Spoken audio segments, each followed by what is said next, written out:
Okay,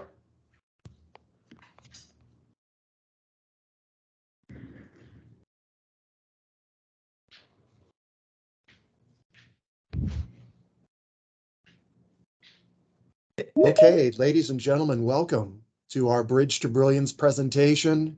We are about at 4 o'clock, and I think we have a few folks still joining and getting in the lobby there, but we want to be sensitive to your time. We want to thank you so much for spending this time with us.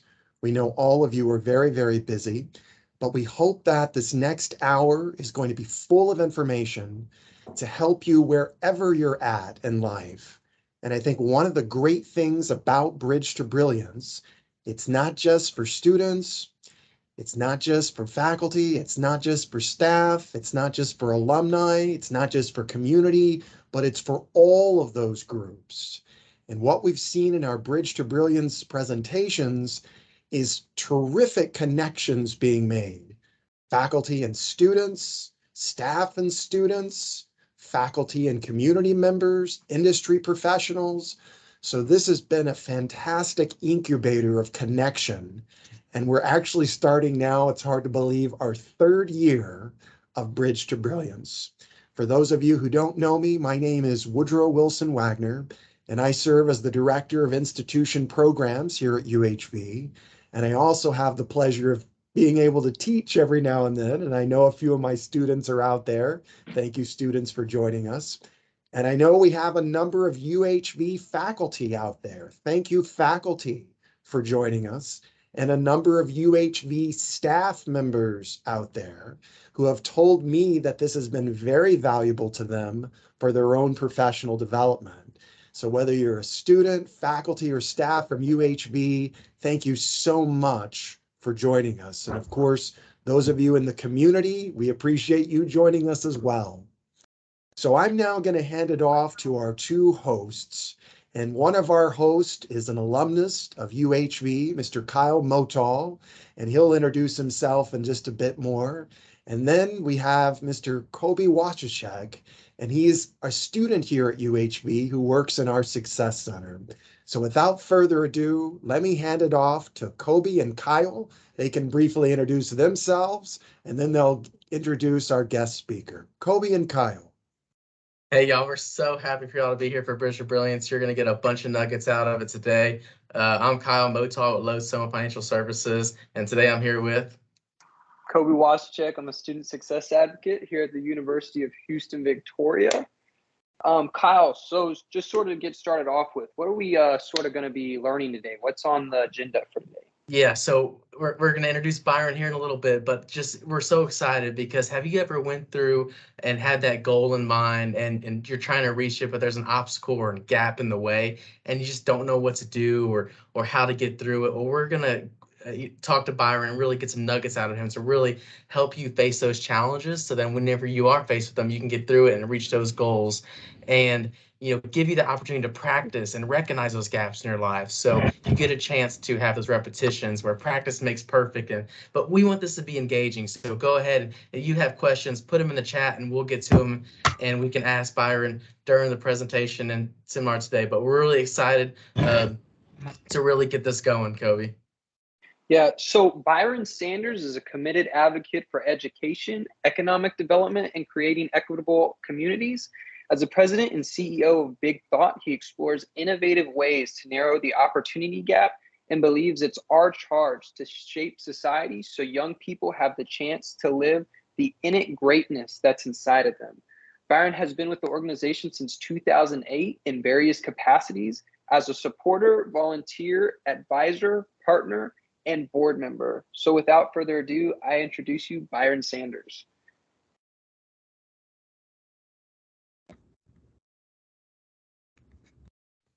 Can y'all hear me? Yeah, we can hear you. We can hear you. Okay, awesome. So excited to have to be able to do this and to do it virtually, which is always fascinating, right? But you know what? This is the world that we're in now, and then you all are so enthusiastic. I really do appreciate the introduction, and I appreciate that you all are even holding this space. This is fantastic. I think it's beautiful. So let me do a couple of things. One, I'll tell you what I'm doing right now. So I am the CEO, president and CEO of an organization called Big Thought. And Big Thought is an organization some of you all may be familiar with. If you've been in Dallas ISD for any period of time, you have been affected by Big Thought one way or another. Our work primarily takes place in out of school time settings. And that actually honestly happens during the daytime as well as after school. But we are here to help light up the creator in you. And what we do, and the reason why that's really important, it actually is contextual for a number of different reasons. And I wanted to give a little bit. Do y'all not see my camera? Is that not on? We No, are we not can't see you, seeing you, Byron. Byron. We're hearing you, but not That's- seeing you. Is weird because I see myself right now. I'm gonna turn it off and then I'm gonna turn it back on. Y'all tell me what you got.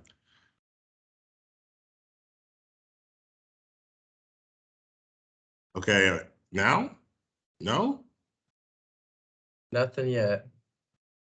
Oh, Microsoft Teams, my old friend. 1 second, let me see if I can go to a device setting, see if that does something.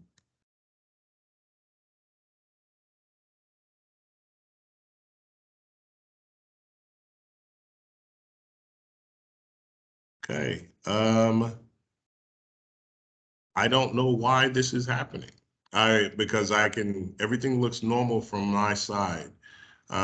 Here's what I'll do. I'll log out and then I'll come back in and see if that makes a difference. So stay tuned. All right. sir. So while Byron is doing that, for those of you who haven't joined us before, if you do have questions during it, I want you to feel free to write those in the chat. You'll also have the opportunity to ask your question live if you'd like to do that by raising your hand. But as Byron is presenting and something comes to you, if you want to just write that in the chat, and please know we will get to that eventually, maybe not immediately, but eventually. So hopefully Byron's going to pop up here in just a moment.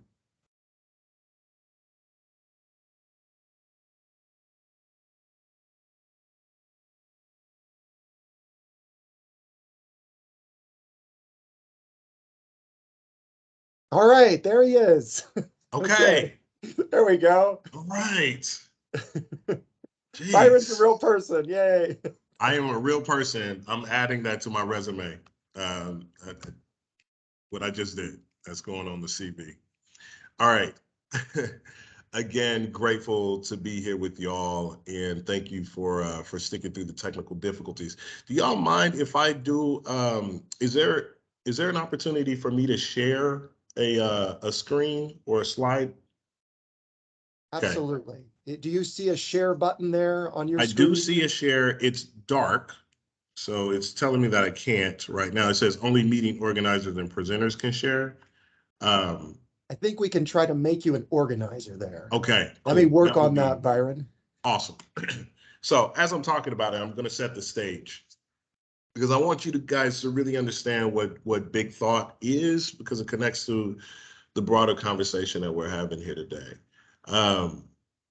So take yourself back. We'll start off with a little mental exercise. Um, you know, little Johnny is in third grade, and little Johnny is a kid who's in school, and go all the way back to the mid 90s, early to mid 90s, right? Little Johnny is a kid who goes to school in a school district with demographics very similar to Dallas ISD.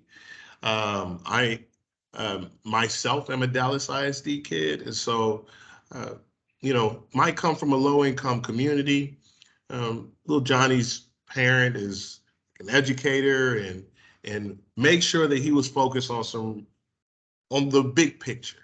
And so Johnny actually came to love technology. And back in the day, we would just say Johnny likes computers, right?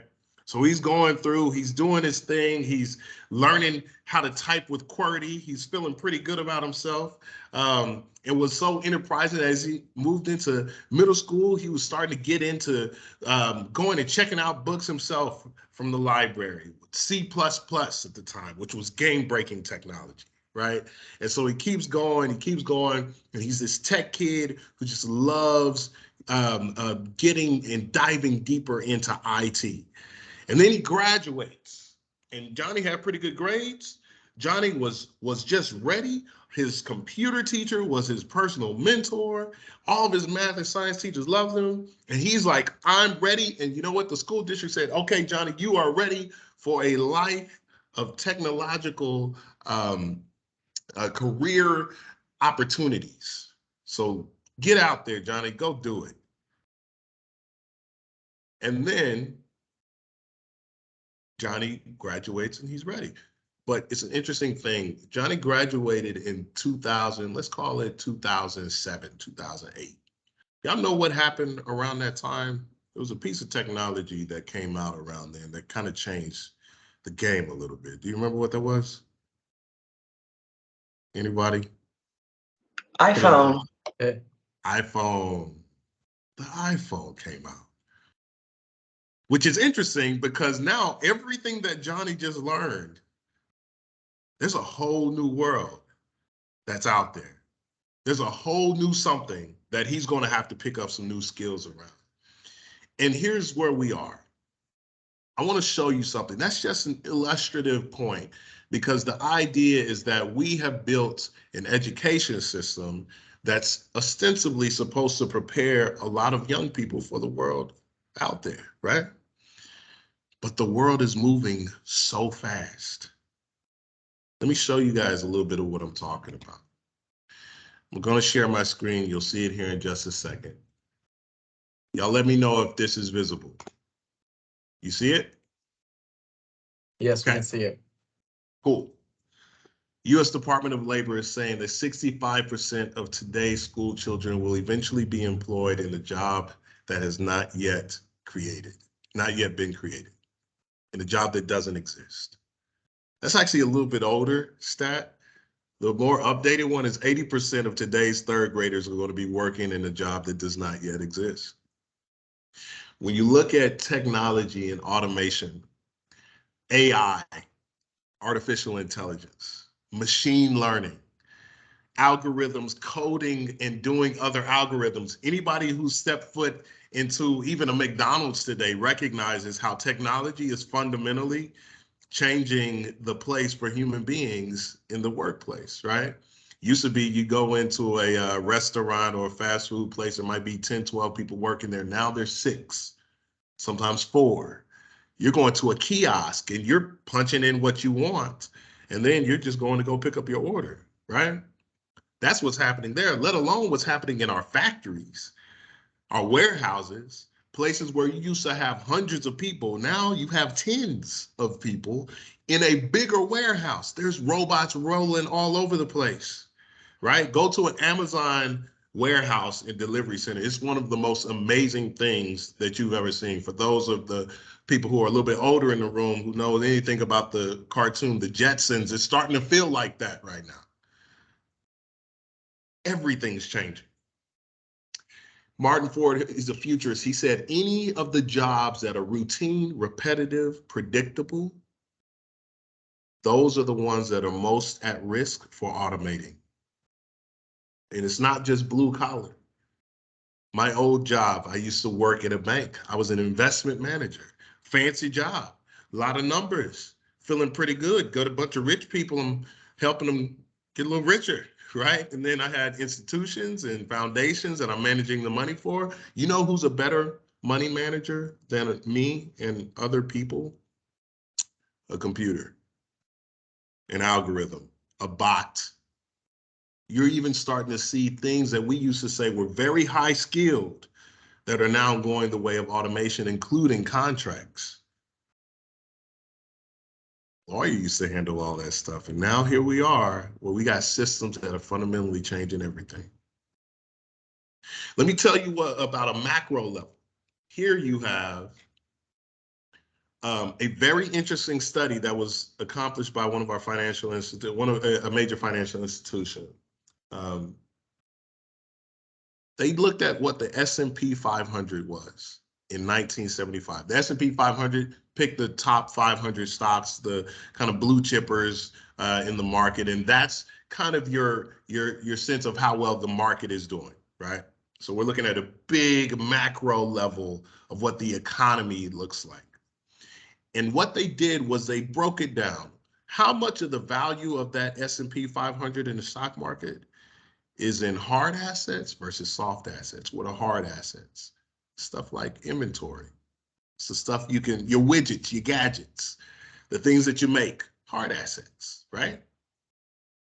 And then soft assets are things like intellectual property, ideas, brand. Well, how much is your brand worth? Even the expectation of success. It's why a lot of companies are making big investments in their corporate social responsibility, right? Especially millennials and Gen Z, they're deciding how they make their purchases, not just on what you do, but how they feel about their company. Do they identify with your company?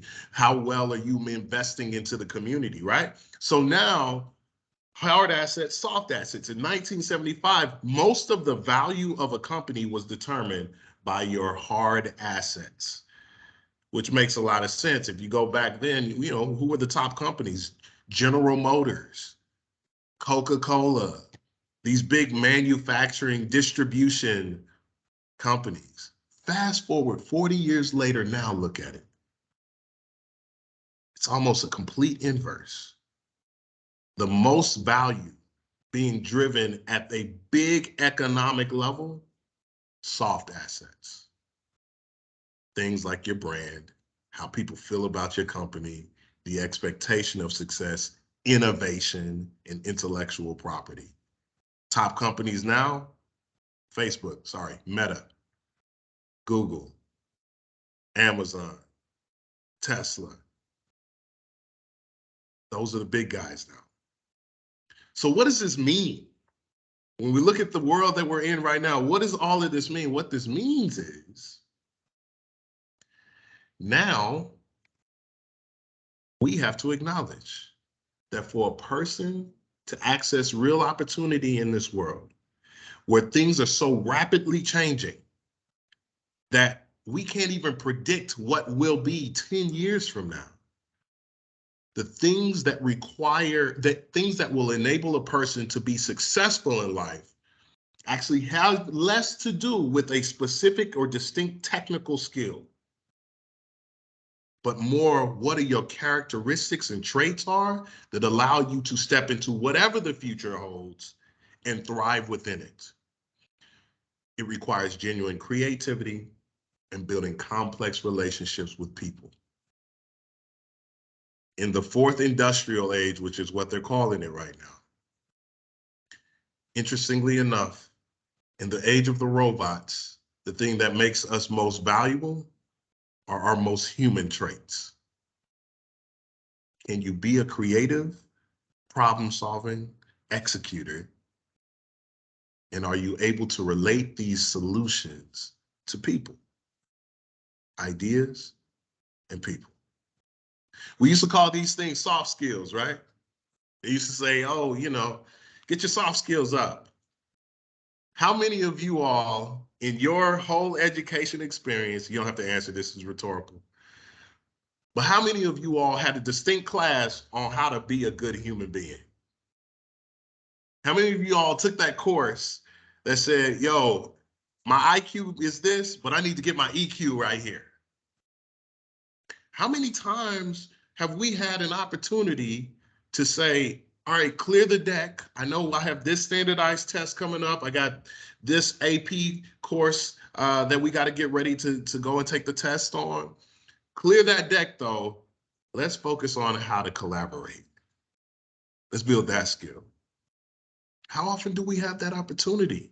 Traditionally, in our 8 to 3 o'clock in our school settings. But the thing is, it's not just about what these research reports are saying. This is actually what's starting to be called for by industry itself. Creativity and social emotional skills dominate the list of the most highly desired job skills. Look at that.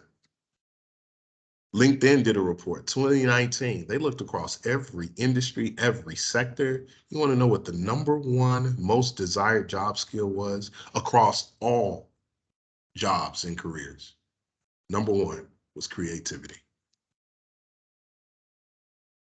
And of course, that makes sense. I just told you the market, billions of dollars are being driven off these things that we used to say were soft, the icing on the cake, when in fact it's always been the cake itself.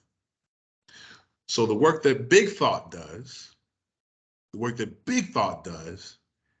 is about how do we build those skills with young people. And the reason why we come alongside and work alongside the K-12 public education system is because there's a lot of demands on time. There's a lot of responsibilities that our teachers and educators literally have to do over the course of a day in the work that they're doing.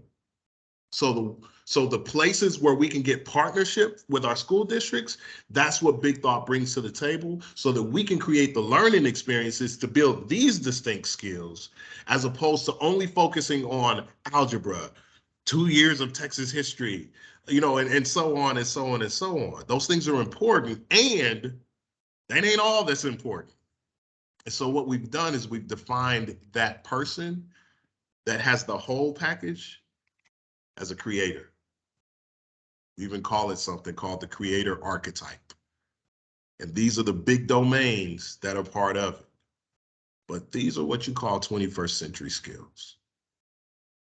Biggest foundational piece of it is your social emotional skills.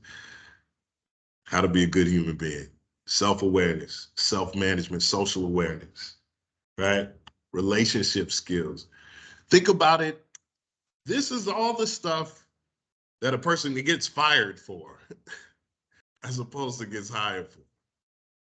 But interestingly enough, it's not just about keeping your job. It's actually, this is where the market is going. And when your job changes, not if, even if you keep the exact same position, the innovation that's coming down the pike, people are needing folks who are adaptable, flexible, understand how to take a new technology and then apply it to a human being. So how do we do that? That's the question, right?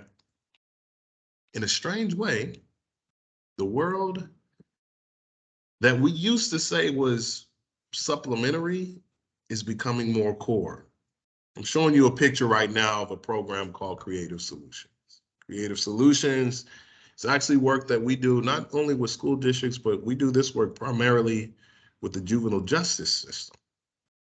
So young people come to us on probation. They've done something to have been incarcerated. And we work with young people in this particular program from 10 to 18, right? Most of the young people are coming to us. Yeah, they did something, but if you dig deeper into their story, you realize that a lot of them went through a lot of trauma, right? There's a whole field of research called adverse childhood experiences.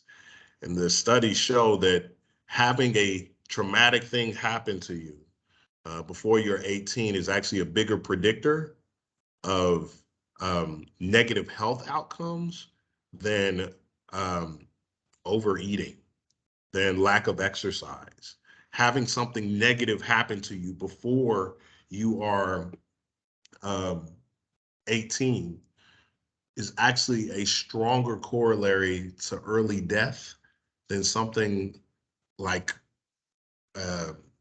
diabetes, in fact.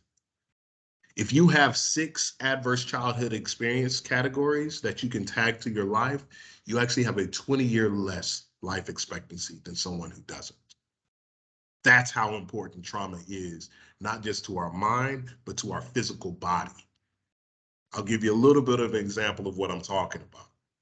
So imagine you're walking across the street, you're on the phone, you're about to cross the street, then a truck swings through and almost clears you out. You jump back, you drop your phone, it skitters away on the floor, on the ground, on the pavement, but you're alive. How you feeling though? Like literally, think about physically what's going on in your body in that moment. Your heart's probably racing, right? Your hands might be shaking a little bit. Can you just pick up the phone and kind of go back to the conversation that you were having? You probably like, hey, let me call you back. I almost died, right? Your mind is a little fluttered, a little flustered. So what happened was your brain just kept you alive. Your reptile brain responded in a fight or flight moment that gave you hyper reflexes, probably faster than if you were to just try and recreate that motion without something endangering your life. Happened faster than you could cognitively decide to do something. And thank God it did, because here you are alive. Your little, scraped up knee, maybe you scraped your hands, but you're alive. Now, here's the problem with trauma, with childhood trauma. When you're not able to have buffers to that trauma, that reptile brain, that fight or flight response, it kicks in when it needs to, but it keeps going. And the problem with that is the cortisol, the juice that you got to stay alive, is great for the moment. But if that is a slow burn response to just living itself, it starts to attack your body. There's a whole book called The Body Keeps the Score that talks about how trauma literally comes in and alters your DNA. And what that does is it minimizes your executive function. You don't have the brain capacity, literally the brain capacity to have those long-term decisions be properly contextualized. You're not in a place where you can pause and not just react, but think about your scenarios and your situations. It impacts so many parts of our lives. And so when young people come to us with trauma, we have to have a trauma-informed response. But that trauma-informed response, as you would imagine, builds the social and emotional skill sets, builds the creative capabilities for a young person. So these young people come to us on probation, having probably experienced significant trauma on the front part of their lives, but now they go through a 7-week program where you're choosing one of two paths. You're going to be doing art. Matter of fact, you're being paid as an artist.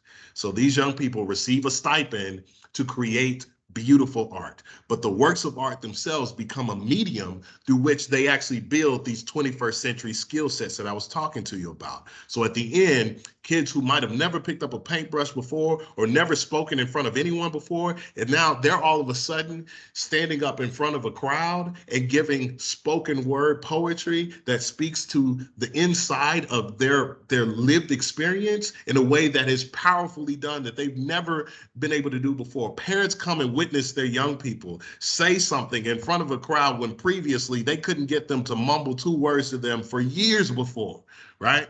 They're creating these beautiful gallery pieces that are telling an amazing story, not only about their lives, but the world around them. And now all of a sudden, a young person who previously wasn't thinking about 2 weeks ahead of them, they're now having goals that they want to aim for years away. The proof's in the pudding. A program that's working with young people who are coming from this level of trauma, oftentimes, a good program will drop the recidivism rate significantly. A student who doesn't have any program, that person usually has a 60 to 80% likelihood of reoffending and going back into the justice system.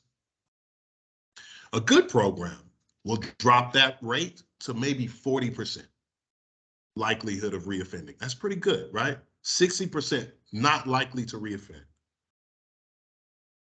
This program, Creative Solutions, the 7-year average is only a 9% recidivism rate. 91% of the people who go through this program will never reoffend again.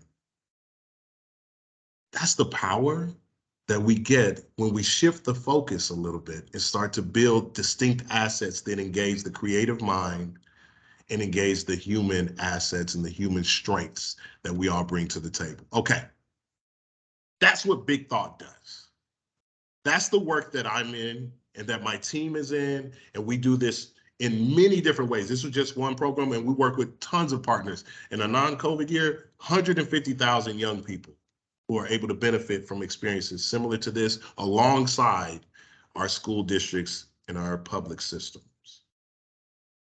And I want to talk to you a little bit about why programs like this truly, truly matter, and how maybe you can think about what your place is in the world to maybe be a bridge for somebody else. I'm gonna tell you two quick stories. First story. Kid shows up at a university, this is in the 1980s, and he's there and he's like, I am ready to come and take on the world. He's a college athlete, and he was willing to be a scholar athlete. So he worked his tail off in both the field, football field, and he worked his tail off in the classroom. He had a goal. His goal was, I want to go to the NFL, but I want to graduate and go to the NFL. And he busted his tail. When I tell you he busted his tail, he busted his tail. And he came from a place that a lot of kids, weren't usually being very successful coming from. But he hit his goal. He graduated, and he was in the NFL. He played for the Steelers, but that's okay. He was in the NFL, right? He's doing his thing. He hit that mark. The thing that he always knew he was supposed to do, nailed it. Then he got hurt. And not just kind of hurt, but hurt. Season-ending hurt. Career-ending hurt. And so what happens, what do a lot of us do when the thing that we were supposed to be doing, that we just knew we were supposed to be doing, that we were built for, right? We hit that bullseye, but then life happens. Life changes. Somebody swipes everything off the table. A pandemic hits. What do we do? Like, a lot of people will start to look for and aim for something else. Sometimes people flail immediately. They're talking about, I gotta go do something. So they jump to the next thing. This guy did something very different. Instead of just looking at the world around him, he looked inside. The question he asked was, who am I? Why? Why am I? Why was I trying to do this whole thing with the NFL? And what he realized is that he was there to do it, not just for himself, but for everybody back home, everybody from his hood. He wanted to be a role model. And so he said, okay, well then how else can I do that? How else can I be that role model and create a bridge so that somebody else can see themselves in a position that's going to be better for their life? And what he did was he came back to the scene of the crime. He came back to his university as a college admissions advisor. And the same tenacity that he brought to being that scholar athlete, he brought back home to being this college admission advisor. And he rose through the ranks. He got to be the highest serving Black person, Black individual, African-American individual at this university in the entire school's history, serving at the cabinet level, vice president. Remember this name, Earl Johnson. Earl Johnson. Second story. Another kid shows up in another place. He comes with a lot of fervor as well. He's excited. This is about 20 years later. New university, different kid. And instead of athletics, though, it was leadership. Now, this kid was doing it, was like just killing the game. Involved here, leading over here, great. But what's interesting is a lot of the same positive traits that allowed this person to be a good leader came from a trauma response. See, this kid grew up in domestic violence, where his father would attack his mother on a regular basis. And with this kid, realized very early on that in order to protect his mother, get involved in something. Because if mom has to take me to, either theater or track or football or Odyssey of the Mind, Destination Imagination or Math Olympiad, then mom's not at home. When mom's not at home, mom is safe. And not only did this kid have to go and get involved in a ton of different things, but had to excel while there, because when the kid came home with a medal. And when we came home with the medal, Dad was happy, which meant then Mom was safe. So here we are. That kid is now in college. That kid's living the life. But because this trauma response had not been contextualized, that kid didn't have a purpose. That kid had not asked the question why. That kid did not know the big what for. And so what will happen is someone who has not built social and emotional skills to be resolute in who they are, to know why they're here, to know who they need to be with other people, will sometimes put those skills, traits, toward things that are not in their long-term or short-term best interests. And that's what happened with this kid. Got involved with the fraternity, made a bunch of principal compromises, got involved with hazing a child, a friend of this kid, nearly died going through the pledge process after he had already become part of the organization. This was going to be one of the things that, the kid was going to fix, but made those principal compromises along the way and ended up hurting someone really, really bad. By the grace of God, this kid who actually had to go into a coma because he drank too much water survived. What do you think happened to everybody who was involved? Expulsion, gone. So if you're tracking this kid's story, went from being the golden child, the one with the Midas touch, who never did anything wrong, who was the fixer, the saver, now all of a sudden was the one causing harm, was the one kicked out of school, facing actual criminal charges, a pariah. And in a weird catch-22, ended up right at the same place that this kid was trying to avoid, which was exactly who their father had been. This is where those two stories collide, though. Earl Johnson, you remember that guy? Because Earl had the social and emotional skills and the awareness to ask the question about what his purpose was, he was in a place where he could save my life. I was that kid who didn't have an anchoring. I was that kid who was running from the past. I was that kid who had not resolved the trauma. And I was that kid who needed somebody to have found their purpose and to be able to ask the question, who am I and how am I supposed to be here to support and save and be able to stand in the gap for so many other people? And what a blessing that was to have been able to be able to come across a person who had found their purpose. I went up there and I spoke with Earl Johnson at the University of Tulsa after having been expelled from Southern Methodist University. And when I spoke with him, he heard my story and he realized that I still had something left to give. 2 weeks later, I got a call saying that they were offering me admission into this university. When everybody else had rejected me, Earl Johnson gave me a shot. I went up there, I knew one person. By the end of that year, I was student body president. And it's not because I'm just that dope. I finally realized what it took. That nothing happens without connecting with other people, without leveraging the power of other individuals. Nothing worth doing is anything that you do exclusively for yourself. Because I have now found my purpose, I'm going to share my mission with you. It's not everybody's, but it's mine. Mission of Byron Keith Sanders, love my God with all my heart and soul, to be the husband, father, son, brother, according to what pleases him, to work diligently and daily in my most sincere efforts to pursue my appointed purpose with honor, character, bravery, and love. I now know who I am. And I was given that lease on life because I got a second chance. So whether we're talking about creating an ecosystem where we institutionalize hope, like Big Thought is trying to do, and helping build those skills that get people ready for a 21st century world, or whether we're talking about literally just saving one person's life, which Earl did for me, the value of finding your purpose and understanding your own identity and why you do a thing matters infinitely.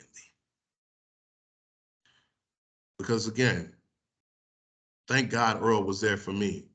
But how do we create ecosystems that are there for hundreds of thousands, millions of young people who likewise have gone through something in their life that has enabled them or disabled them from being able to have the kinds of social and emotional skills, that 21st century outlook that allows them to go and pursue the things that's going to allow them to thrive?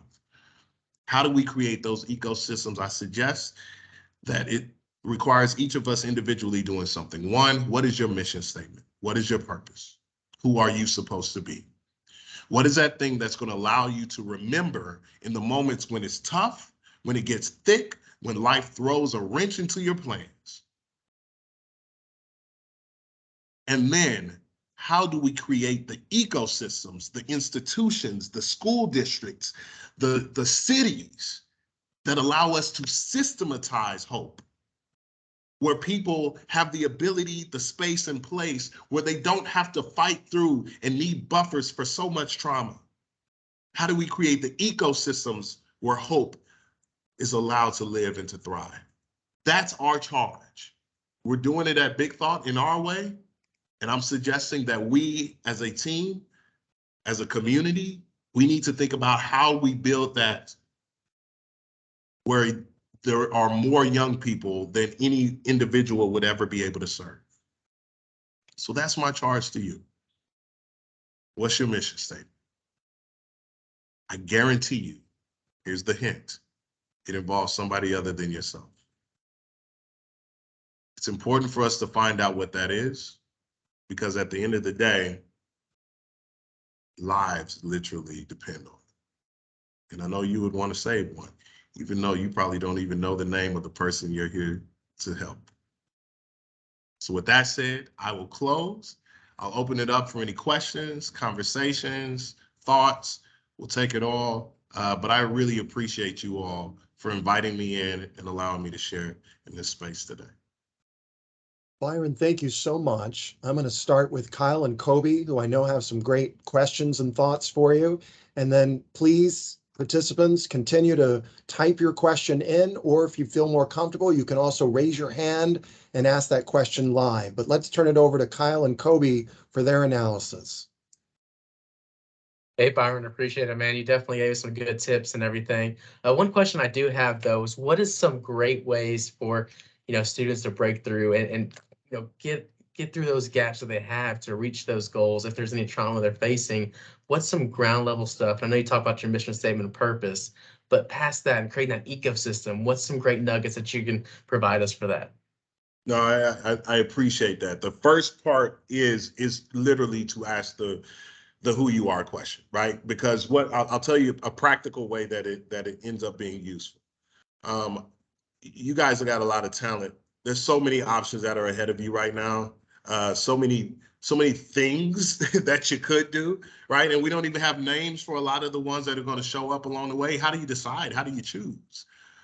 Well, if you haven't gone inside and looked inside to find out what are you passionate about, what do you care about, who are you, what is your place in the world, then it's going to be really hard for you to make a decision. Now, you'll choose something, and you know what? You'll probably be good at it. The question is, will you be fulfilled? And so the reason why I needed a mission statement more than anything was to help prioritize my decisions. It helps me know what to say yes to, but more importantly, it actually helps me know what to say no to. And by having that mission statement written out, that's the thing that's going to help charge you to get to that goal that you really want to do. Then sometimes you might not even know that's the thing that you want to do because you haven't paused and asked the question. It's actually just it's called asset mapping. Map yourself. What am I good at? What am I passionate about? And how do I want to order the priorities in my life? When you do that, that's your blueprint. That's your North Star. Notice I didn't put a specific job in that. In my mission statement, it doesn't have a job. because your jobs are going to change. The research says that a millennial or a Gen Z today is going to work on average expected about 16 different jobs and careers over the course of their life. 16. So being hyper specific with a particular job, I'll just be honest with you guys. You don't have enough imagination sitting here today to know exactly all the things that you're going to do for your entire working life or living life, right? Opportunities will present themselves, but the way that you distill and make choices is you constantly reflect that or refract that through your mission statement. How do you get to the mission statement? You got to start asking why. Have you ever heard of the concept of 5 whys? Here's what that means. If you really want to get to the root of something, act like a toddler. Think about your annoying little cousin, or little brother or sister. What do they do whenever you tell them the answer to something that they don't necessarily want to hear? Why? You got to answer that. And then they're like, but why? And then you keep going. And you answer why again. And you get to, so you can actually do that with yourself when you're saying, well, this is who I am. The way I got to my mission statement, I wrote down something that I knew was not the answer at the time. I was actually working a job once I finally got all the words right. I was actually working in pharmaceutical sales with Pfizer when I first graduated. And I said, the mission of Byron Keith Sanders is to be the best pharmaceutical sales rep the world has ever known. I knew that wasn't it. I knew it wasn't. But I needed somewhere to start. And so then I asked myself, why? It's like, well, because I can't remember all of the reasons that I kept getting, but I would write down a new reason. I actually went to about 18 whys because I had a lot to dive through. But once I got to the elements on who I was able to bring it back together in some words. And that's been the mission statement that I haven't changed for almost 20 years now. What I had was I prioritized my life. I knew faith for me was important. So faith was the very beginning. I knew that I wanted that my family was of critical importance to me. And I had even a specific order for how I wanted to show up for them, right? Husband, father, son, brother. That's exactly how it's written. Everything is intentional. And then to live on purpose, which means being really intentional with my time, because I realize a big part of value that I have is that we don't have infinite time. And every hour that we're wasting means that I am wasting an opportunity to make an impact on somebody. So I need to live intentionally on purpose, but then how I lived it mattered so much with honor, character, bravery, and love, right? So in that statement, in that sentence, I have my identity now. And I reflect every opportunity, every big opportunity against that. I even decide what meetings I'm going to based on that, right? Am I taking the kid to soccer or am I going to go to this event where I can go network a little bit more? Sometimes, based on the mission statement, I go soccer. Even though my job would say, if you want to keep doing this for your work, then, you got to go to this event. Yeah, I will eventually, but I got to have balance. So I'm taking my kid to soccer. You'll be surprised how often that actually helps you in making some key strategic decisions that help you cross the gap or, step over those obstacles on your way to getting things done that you want to get done in life. All right. So Kobe, what are your thoughts? Yeah, Byron. So there's a question in the chat, and it's pretty cool that you just mentioned your kid. Christia says, what can we do as parents or future parents to break the general cycle of all this trauma? That is a powerful question. And I think an even more apt question for us right now, especially as we're coming back from a pandemic where, quite frankly, in my sector, we're seeing an unprecedented mental health crisis, particularly with young people. And so the way that you start to break trauma is a couple of things. First of all, you got to be able to talk and communicate. This is not rocket science, right? Um, you have to be able to acknowledge a thing happened and that it has affected you. As a parent, creating the space for those ongoing conversations are so, so important. And sometimes, this is the part that I hate to hear as a parent, sometimes it's talking to somebody other than the parent. Um, this is where therapy and counseling really helps. Or if you're in a place where you can't necessarily get counseling, engaging a young person with in programming that gives them another positive adult influence in their lives to be able to open up in a way that they hadn't before is really important. Art is actually a pretty powerful way to make that happen in a way that's not either offensive or intimidating. Um, and so that's why we always engage our young people in creating art, reading art, participating in art. So I encourage any parent to be able to engage their young people, engage their children in creating art, because it's a way to talk about what's on the inside in a way that's non-threatening, sometimes even fun, but it allows you to uncover things. The second thing that happens is once you start talking about what life is doing, what it's feeling, what you're feeling like right now, it's really important to acknowledge that even in trauma, there are things that we do to respond to trauma that you have to do to survive. One of the challenges that trauma yields is you build some responses to survive because you're a human being and that's what we do, right? And some of those things are actually pretty good, like resilience, being able to thrive through things that are difficult, right? Sometimes people get to be pretty tough. Sometimes people learn to build a new skill, like they build this hell of a work ethic because sometimes they're trying to just get away from the thing that was hurting them. It is okay to honor who you had to be in order to thrive or survive through trauma.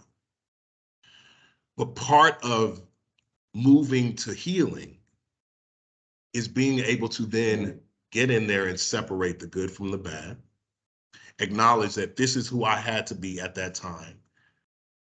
I'm going to, one, forgive that person if part of that being might have hurt somebody, because sometimes it does, sometimes it did. But the second thing I'm going to acknowledge is that I can bring the good stuff with me and I can leave some of those bad things behind. Honor who you had to be to survive and take what that person gave you with you. So there's tons of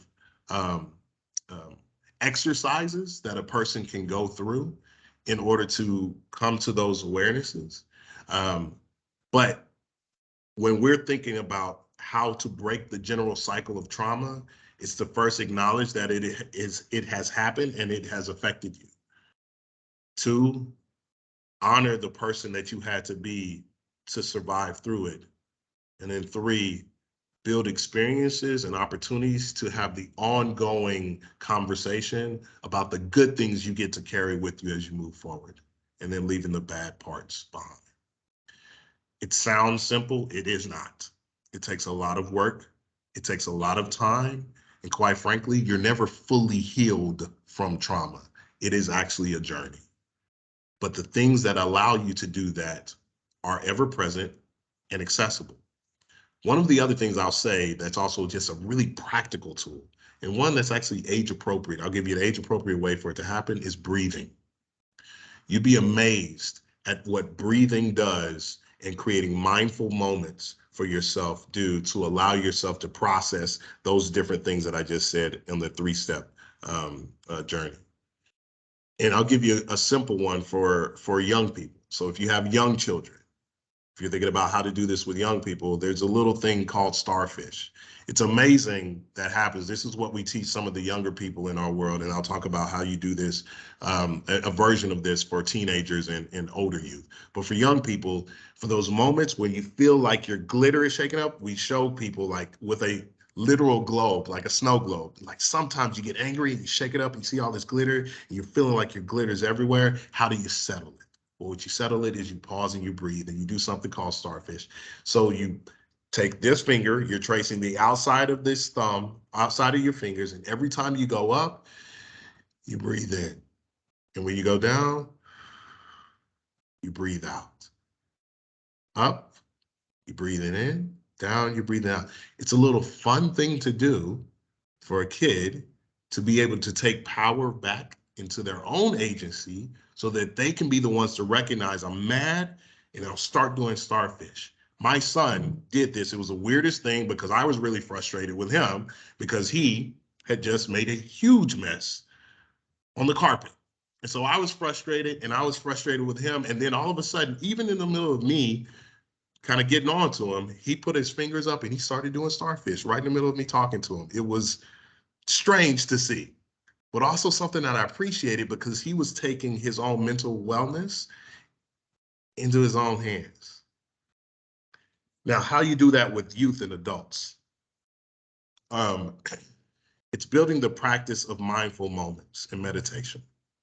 I know this sounds super basic and you're like, okay, a little bit of an eye roll, but the reason why that matters so much is because when you're breathing and you're taking those mindful moments, you're literally oxygenating and enabling and empowering the prefrontal cortex of your brain. The decisions that you need to make to move from the hyper emotional responses that you will get from your amygdala, the part of your brain that is about your fight or flight response. You shift your energy and your literal synapse firings. They're taking place in the executive functional part of your brain. Creating that space allows you to move through and settle, quite frankly, sometimes the traumatic experiences that you might have just had experienced in the past, or might still be in the middle of right now.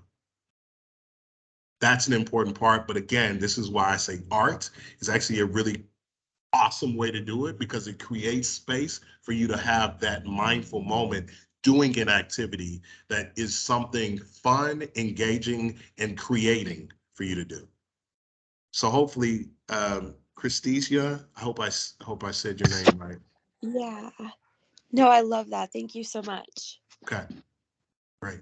All right, we move now to wrap up. Kyle and Kobe, if y'all can wrap things up for us. Yeah, once again, Byron, thanks so much for being with us and walking us through what you do at Big Thought. You're doing some great things, and we appreciate the impact that you have on students and all around to really get them on the right track. Some great things that I learned is, having that mission and that purpose statement and knowing and understanding why you're here, who am I, and then prioritizing and learning to say no to things that aren't taking you towards that mission statement. Kobe, so one thing I wanted to mention tonight is Innovation Collective. There's a fireside chat. It's downtown, and we have Robbie Birch, and he's going to be the highlight of the event. So if y'all want to go out and network, that's from 6 to 8 at 120 Main Street, second floor auditorium. And they get ready for our next event in October. Kobe, I'll let you kick that one off. Yeah, October 10th, we will be back at it with Carl Landrum, Deputy Chief of the Laredo Sector. He is the top Border Patrol agent right now. So he will be talking just sort of about, he started off in Victoria and he worked his way all the way to the top. So he will be sort of giving you an insight on that. So we hope to see you again, and thank you everybody for coming. All right, thanks, y'all. Thanks, Byron. See y'all soon. Thank y'all so much. Really appreciate you. Byron, thank you so Thank much you. for your message today. It was very powerful, emotional at times, but I think it was such a powerful and wonderful message. And we really appreciate your time. We know you're so busy and you probably got 1,000 other things to do, but thanks for taking this time for UHV. It really, really made a difference, sir. Thank you. Absolutely. Thank y'all for spending the time and coming in and receiving it. Really grateful. Awesome. All right, Awesome group everybody that have a you all great afternoon and evening. Please take care. We'll see you soon. Thank you. Thank you.